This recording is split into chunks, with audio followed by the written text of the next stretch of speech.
hello. I swear, hello. Hey, this is TC, and it's really dark because I'm going out to put my chickens to bed. My illegal backyard chickens, if you will. And just wanted to let everybody know a little bit of an update from my drive time dialectic from earlier because it got cut short here on Minnesota Black Robe Regiment.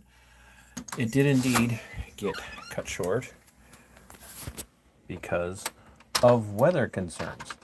And now I forgot that I don't have lights outside because the internet's down for me. So you guys are gonna have to bear with me while I do this. Let's see here. Oh boy, I'm gonna have to. Yeah, there we go. Anyway, as we're talking, hey Tav, thanks for tuning in. Share it out for me if you would. I'm like I said, I'm putting the illegal backyard chickens to bed. Can you guys see the illegal backyard chickens at all? Probably not. I'm gonna count them. Oh, the girls are so good. They're so well behaved.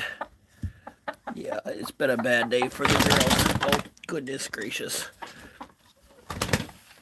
Okay, everybody made it to bed. There we go. Hey. Tav is here. AVA is here. 3%er is here. Hi, guys. Thank you very much for tuning in. It's that time of year. It's Minnesota, honestly. We've got winter storms and then we've got summer storms. That's all we get. That's all we get to deal with here. We don't get much of a break. We go straight from winter storms into crappy storms. And my router got froed. My router got fried overnight. So I don't have internet in the house. So I'm going to be doing everything on the phone for a few days while I'm waiting for my new router to show up from... Yeah, you heard me. Tav says he's triggered. Tav, you're not allowed to be triggered unless you pay. You have to pay to be triggered. Yes, you heard what I said. You have to pay to be triggered. There is no being triggered without paying. So, what kind of chickens do I have? I have what were supposed to be Jersey Giants and ended up being some sort of weird Canadian breed. So, there we are. But they're almost 3 feet tall. So, in a world where I may or may not have granddaughters,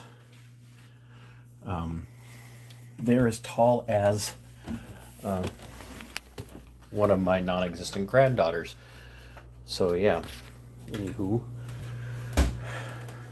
And they are illegal backyard chickens. I didn't get permission to have my black backyard chickens from my city. But yeah, be that as it may. Like my fancy pot rack. I love to cook, so yeah. Anyway, so what was I talking about earlier today when I was on?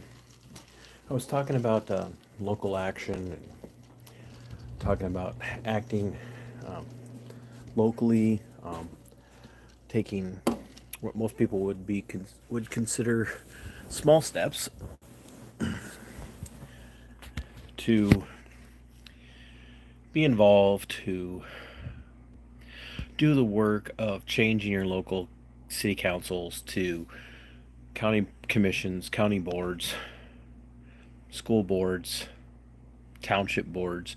And I mentioned that there's a person I have a lot of respect for who, for lack of better terminology, has finally gotten involved after listening to this old guy talk. And yes, they are velociraptors. Tav. Uh, and I mentioned people like you in my earlier stream, my live stream, Tav. I mentioned people like you. I mentioned people like Flex. You know, those of you who don't know Flex Your Freedoms and you don't know the Angry Vet, you need to head over to their channels. If I got a moderator who's watching, if you want to put Tav's links in or Flex Your Freedoms links in, that'd be great. But anywho, I was talking about how guys like Tav, guys like Flex, guys like me, we didn't start off with this inherent desire to be well known. We didn't start off with this perspective that we were going to be the people who single handedly changed the world. We just wanted to tell people about what was happening, what we were experiencing, what was going on, and the impact that it was having on us, and why we thought it was important that we would have impact back. Um, and all of a sudden, the world begins to wake up, right? In when you talk to other people, the world begins to wake up, and people begin to perceive and take in a lot of what you're saying. And things like who the president is, or who's going to be president, or what the president even does, isn't nearly, those things aren't nearly as important as what you're doing locally. And so when I talk about people doing the small things, being small minded, not in intelligence, but in focus, to be narrow in your focus, really begins to change the impact that you have and what that impact can do to your local community. And so you begin to push on people at your city council. And so I have a young man who I talk to who's got a lot of interest in local politics, and I've told him, look, you've got to be willing to be the unpopular person on the city council if you choose to run for city council. You've got to be willing to be the person who stands out. You got to be willing to be the person who gets made fun of. You got to be willing to be the person who gets accused of being the negative Nancy all the time. And the reason that those things are important is because that's the impact that you can have on your constituency. If they see that you are willing to put yourself out there, no matter the ridicule, no matter the problems, no matter the fight, then they will in turn be motivated to do the right thing. But if you're not the person who's willing to run for office, then you need to be the person who's willing to show up for city council meetings, for county commission meetings, for township board meetings, for school board meetings, and to speak out in support of the person who is out there running for that position and putting themselves in the position to be ridiculed and to be made fun of and to be mocked and oftentimes to be threatened. Because that's what we see. So there's a story that's kind of breaking here in my area. Rochester, Minnesota. It's the third largest metro area in the state, behind Minneapolis and then St. Paul. And there's a city council member. Sorry, guys. Ooh, I did not get a lot of sleep last night. There's a city council member who, she's a little weird. I'm not going to argue that. But she's willing to speak out on things, and she's willing to make a scene. Now, of course, as she's making a scene, the media does what the media does and paints her out as this whack job weirdo. And she might be a whack job weirdo, but what she's doing is she's pointing out all of the areas, all of the places where the Rochester City Council is pretty corrupt. Tab, you ask a great question, but how do we find these people and verify they just aren't playing the game? I wish I could tell you I had a perfect answer for that, Tav. I really do. Um, I don't think you can ever verify that a person isn't just playing the game 100%. I don't know that it's possible for us to be able to verify that. But what I do think is that the more you interact with this person, with these people, the more you talk to them, the more effort you put into getting to know them, the more you begin to show up to places like city council meetings and county board meetings and so on and so forth. The more you're willing to do those things, the more you're going to find that those people will actually take a stand. And I saw that myself. Tab, you know my story. You know what I went through working for the sheriff's office in Olmsted County. You know where I went, and we haven't gone into great minuscule detail about all this, but you know my story. And for those of you that don't, I'll put a link to my story in the description of this video. But what ends up happening is that a person who maybe is getting involved just on the small level for not purely altruistic reasons may begin to be motivated and pushed towards doing things for the right reasons because they see that there are people there willing to stand with them. And I have seen this play out in places like law enforcement, where now, because of the public scrutiny, the once quiet cops are starting to say and do things in support of people and their First Amendment activities. It doesn't change the years and months and decades of abuse that have taken place. But some of the actual decent cops are actually the decent ones that are out there are starting to get bold enough to look at other cops now and say, no, you don't get to do that. Now, it's rare, doesn't happen often, but it starts somewhere. It starts small. It starts small.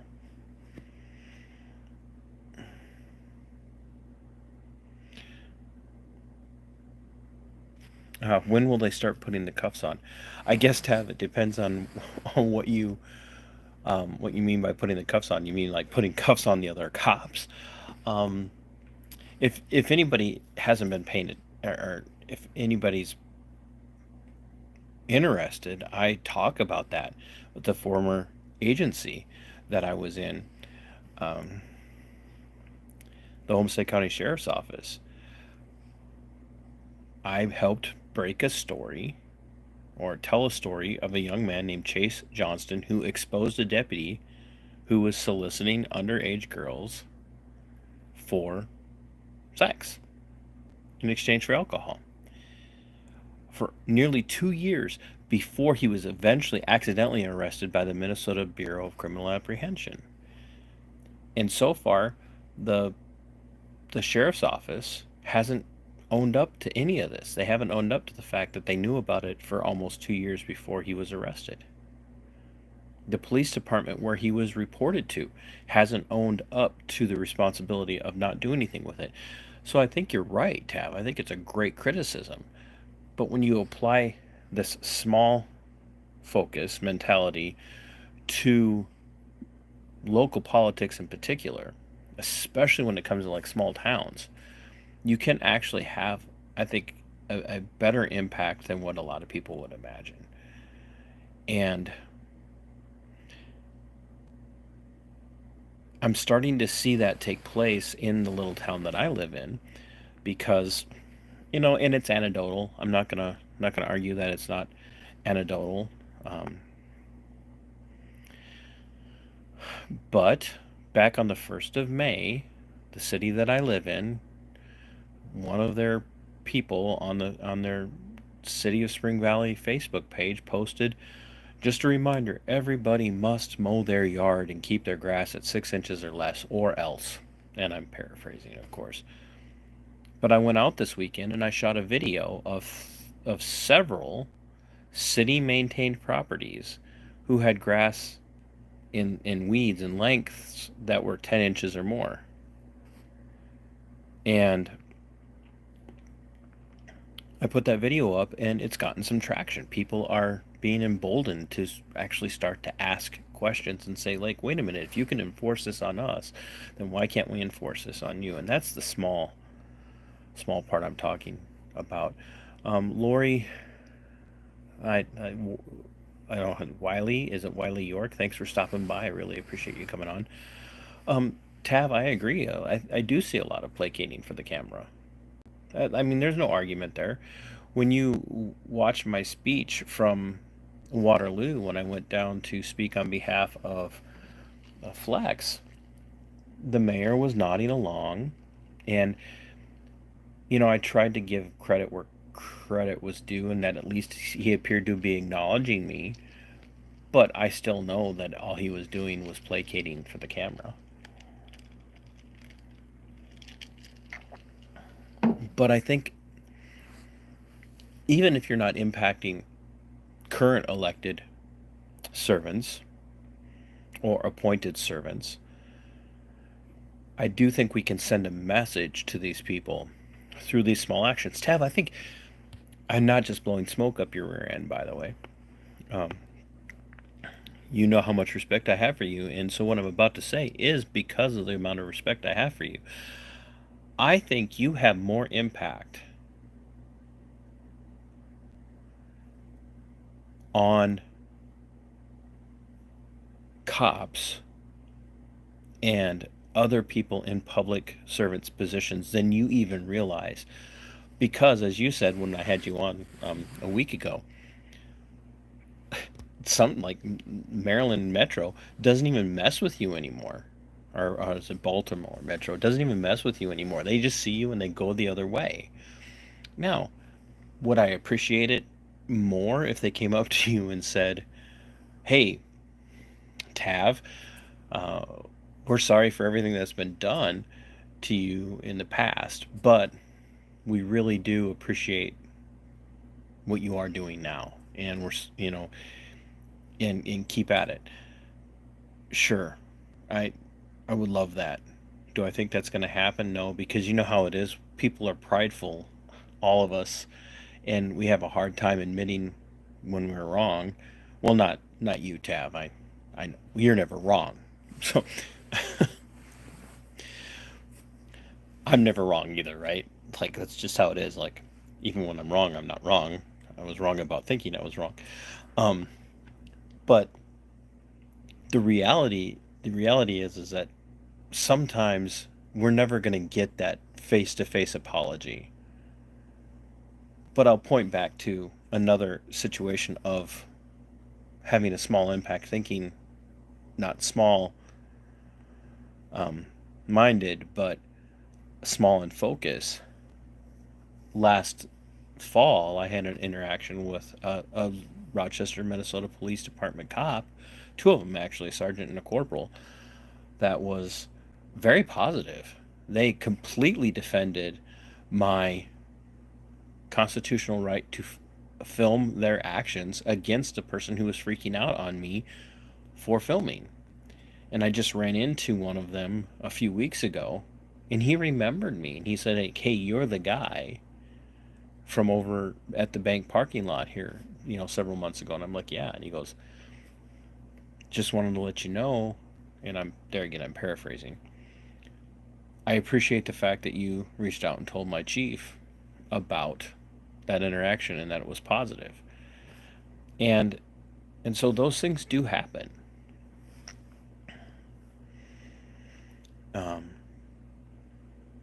And I think for as angry, no pun intended, Tav, but for as angry as we can get at public servants, be they cops or city council members or, park and rec people or whoever it might be, postal workers, as angry as we can get, we need to take those small victories And then we also need to turn them into bigger victories. And I think a lot of our focus, a lot of the direction and the angle that we need to come to needs to be changing the perspective of the elected servants. We can work all day long on the appointed servants, the employees. We can work on them all day long. Excuse me. But if we're not focusing on changing the mentality,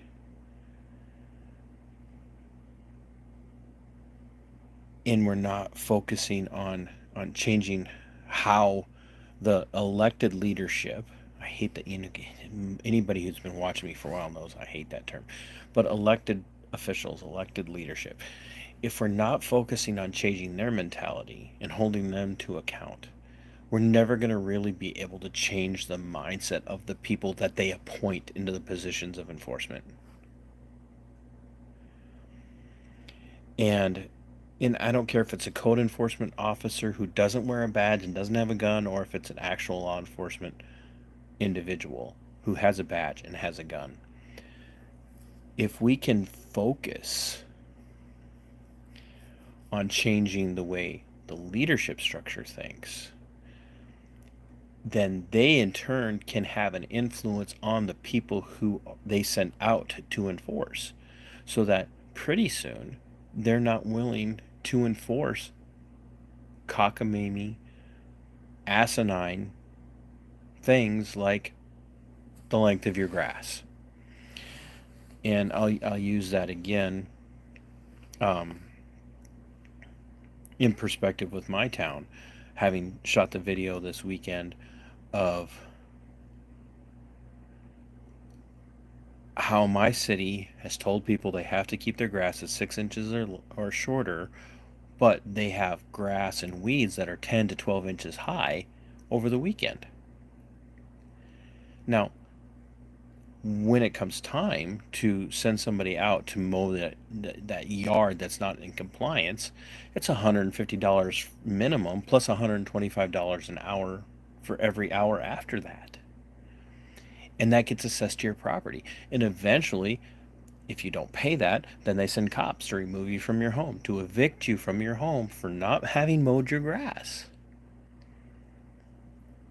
And if we can get city officials or county officials to look at that and not be willing to enforce asinine things like that, then the law enforcement world will go, we don't have to be involved in enforcing that either. And that's what I'm talking about with think small and act small. And that's why the membership aspect of my channel, and if anybody's interested and you want to help me keep doing what I'm doing, I could really use the support. I'm not going to lie. I'm going through some shit right now and have been ever since I lost my career. But I'm going through some shit again. And so the support would be great.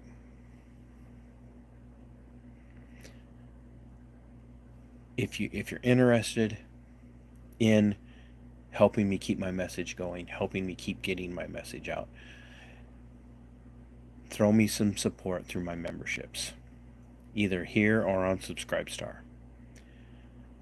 I'm once my internet's back up and running from the computer, I'm going to be processing some videos that are going to be for members only, and because it's kind of a perk.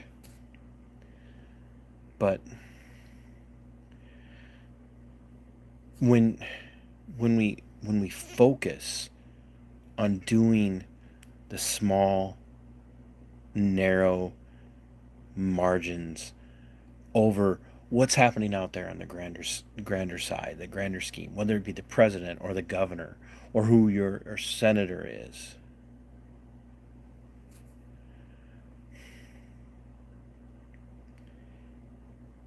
if that's what our focus is, then we're already losing the fight. I saw somebody, and I don't mean this to single anybody out, but I saw Trump 2024. You know what? Great. Good for you that you want to see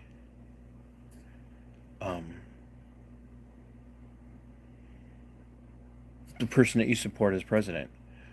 But have you given any thought to who your city council members are?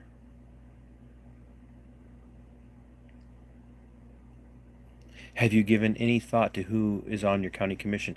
Have you given any thought to showing up at a city council meeting and speaking your mind on an issue? Have you given any thought to showing up at a county commission meeting and speaking your mind on an issue? Or the library board, or the planning and zoning committee, right? Or your school board? Are you showing up to those things? Because, so here's the reality. Your school board has higher levels of power when it comes to taxation than anyone else. There's no federal property tax. For the most part, there's the way it normally, in a normative sense, there's no local or city income tax. But your school board has the most powerful level of taxation. And if you aren't current on those taxes, they can take your property.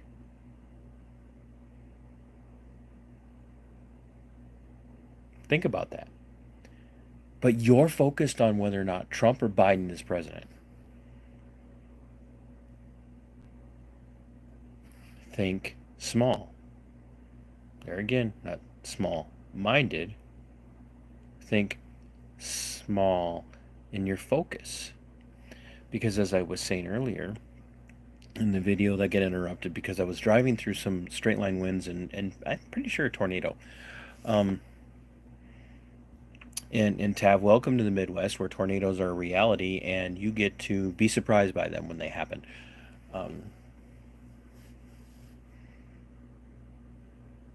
But when you look at how all of this plays out, nullification becomes a reality. Nullification becomes this thing where if you put the right people in the right positions in the city council, in the school board, in the county commission, they can look at the higher scare quotes levels of government. I hate that term too. And look at those higher levels and say, we're not going to enforce that for you. We don't care if it's a mask mandate. We don't care if it's a stay-at-home order. We don't care if it's some sort of weird taxation thing. We don't care if it's some sort of jab. Whatever it is, we're not going to enforce that. We're not going to make that a reality here in the town or in the city or the locale that we live in. Nullification is key to taking power back. Absolutely 100% is the key to taking power back. And there is in Christian philosophy, when it comes to governance, there's a perspective that's referred to as the doctrine of the lesser magistrate.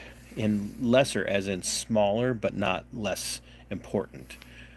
And the doctrine of the lesser magistrate says that the more local that you get, those city officials, county officials, whatever, they have a power, a duty, an obligation to interpose themselves. It's the doctrine of interposition, to interpose themselves between you and the higher levels of power to protect you from them.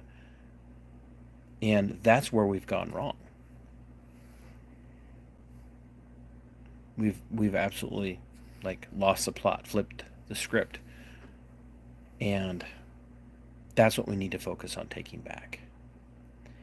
And that's been the kind of this whole point and my whole focus of think small, is to get people to really begin to focus on holding their city councils accountable, holding their county commissions accountable, holding their school boards accountable, their township boards accountable, their library commissions, their planning and zoning, all of that, to start paying attention to those things. Because if all you focus on is what's happening up at the federal level, whether or not you've got the right senator, whether or not you've got the right president, you're never going to change anything. Because the duopoly, the uniparty, is out to get you. That's it. End of story. They're out to get you. And if you don't believe me, just pay attention for the last 8 years. Trump didn't fix a damn thing in this country.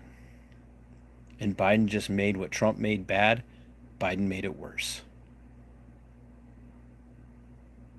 Name one president since, let's just go back to Kennedy. Name one president since Kennedy that was really interested in shutting down the deep state. Was really interested in it. That wasn't just playing a role. Name one president that was actually interested in preserving any of your natural rights. Like, let's say, Second Amendment. If you want to look at it from an amendment view, name one. But the right people at the local level, the right people, I'm going to say this again, the right people at the local level can make all of the damn difference.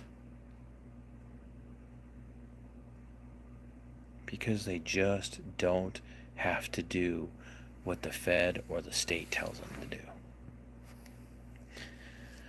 So, folks, I made it home safe. The tornadoes, the straight line winds, all of that blew over, and I'm going to be waiting on a new router to come in so I can get everything back up and running, so I can get some of the membership stuff going. Like I said, hey, look, if you haven't yet, please head over to my membership options, pick a level. I'm calling my membership people Act Localvist or Localvism, activism. So, because I really want to drive that messaging home and drive that thought process home, because I see it played out so well, so perfectly in people like TAV and AVA. If you haven't followed the Angry Vet, do so. If you haven't followed a Veterans Affair Media, do so. If you haven't followed people like Flex, do so. And you'll see what I'm talking about. These guys are exemplifying this local activism, even if they don't realize that's what they're doing. They are phenomenally active in